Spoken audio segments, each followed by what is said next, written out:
Well, greetings once again, friends, as we interact under this natural environment. And it's contributing, of course, to our natural mind setting, as we've been talking about under YOWADI. We've been saying there's freshness that is to be experienced when there's inner healing, renewal of the mind, and discovery of self-identity. Now, last time I brought out the aspect of the realization experience and said that we all need realization or a realization experience in order for us to experience positive transformation and behavioral change.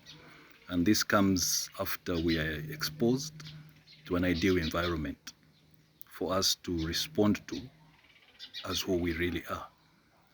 But I found out that we need to talk more about the aspect of how much time is needed for someone to realize. In other words, as we said, if one is exposed to a wrong environment, they might end up taking too long to realize and therefore change, or they may not realize or change at all. All right, and therefore, this is why it's important, I believe, to bring in the aspect of efficiency in the whole aspect of holistic care. In other words, apart from it being effective, let it be efficient as well. And when we talk of efficiency here, we're talking about effectiveness that takes place without wasting time. All right, in other words, it doesn't have to take too long for certain conditions to be changed or for certain people to realize that they have a particular problem. All right, they don't have to take too long. The reason they may take too long would be because you've exposed them to a wrong environment and therefore they are failing to respond as they should respond. Okay, now this is an important aspect to consider, which means that we are now talking not only about effective holistic care, but effective and efficient holistic care, which will help us bring about an efficient realization experience.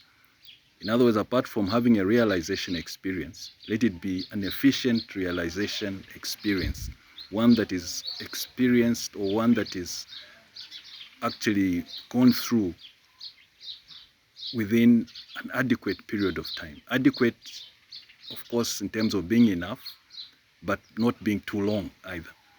Now, I'm saying this because aside different conditions, of course, take too long. Or rather different conditions may take different time periods of time. But sometimes the reason they take too long is because of the wrong environment to which a particular condition is exposed.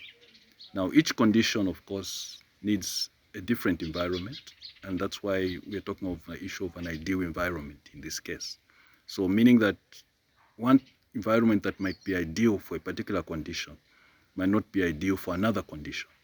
And so if you use a wrong environment for a particular condition, you may find that efficiency in this case is disturbed.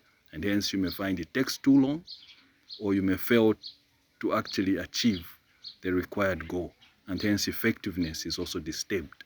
And so for the therapist, when we talk of attitudinal guidance, under the Fermat principle, there's an aspect of effectiveness, quite fine, but there's efficiency as well, which has to be looked at in terms of an adequate period of time for each particular condition. But this therefore means that we rule out the aspect of tradition. As a therapist, you no longer just look at what you did last time with a particular condition, but you look at each condition as a unique condition, a specific condition that needs specific attention, and you to actually assess and look at the root causes depending on the particular individual. Now, we've brought out this because each individual is unique and not two people are exactly the same. And so traditionalism, therefore, is cut out under Fermat because we no longer treat patients or clients based on what we've always done in the past. We consider each condition as unique. We look at each condition as being a different kind of result of a particular cause, and therefore the kind of solution that we need to use in order for us to efficiently meet the needs of that patient will need to be different. And this is where the ideal environmental conditioning we talked about will have to be different for each particular condition or each particular individual, for us to actually bring about the effectiveness as well as the efficiency that is required for this realization experience to be undergone. Thank you.